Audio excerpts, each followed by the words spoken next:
Every bit of the pine tree can be used, from the pine nuts to the pollen to the resin, the sap, to the pine needles. With the pine needle tea, it was famous a while back. And you gotta just look for these in clusters of 5. When you find that and the soft white look too, you'll know it's a white pine. But also the branches, and when they make the paper manufacturing mainly out of the pine, they extract the DMSO, which is the organic sulfur. And I like to, and I have for a long time, break up the branches with it too, and I'll dry it out so it smashes up better, because it takes a while. This is in a shell, the goodness, and it takes a while, like your skin is sealing up the inside of you. And unless you dry this and then smash it up, and you can do it in a mortar and pestle or whatever way you want to do it. I don't recommend sharp blades for anything. I recommend everything smashed, and if you're making ginger tea, whatever, smash it.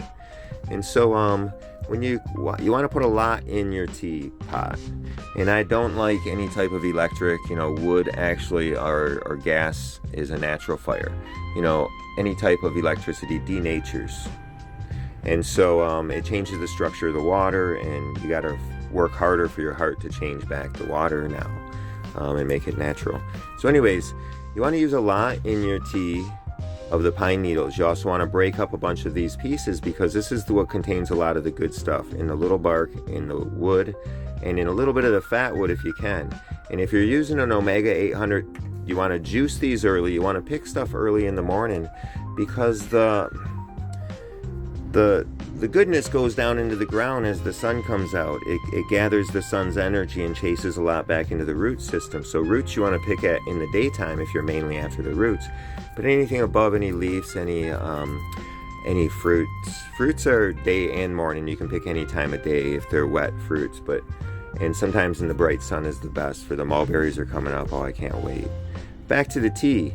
You want to cook it, simmer it. You don't ever want to super boil stuff. That will denature the water too. You want to simmer it for about 20 minutes. You want to start seeing a milky look in it, like a oily, milky, weird look to it. And then when you drink it or taste it, it should taste different. It should taste like medicine. All your teas should taste like medicine, whatever you're making it out of. But remember the pine nuts along with it. You can even make milk for your tea, or have it along with it, chew it thoroughly, or again, smash it up. Pine nuts along with it. And some people the natural carriers is best. Like Laetrile, the seeds you want to take also along with the seeds, the apricots, the dried organic apricots.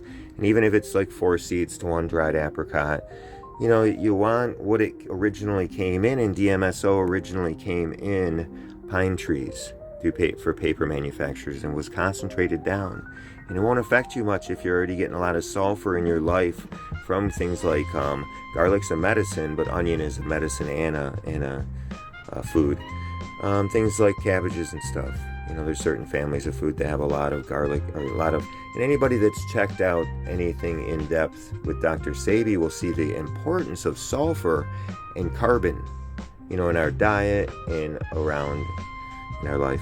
So anyways, this is Dr. Quack, and a little bit on DMSO. It's dangerous because, it can grab things and bring it right through your skin, and if it's put in a wrong container, it'll grab it and hold it, and it's ready to transport it through it, magically goes through your skin.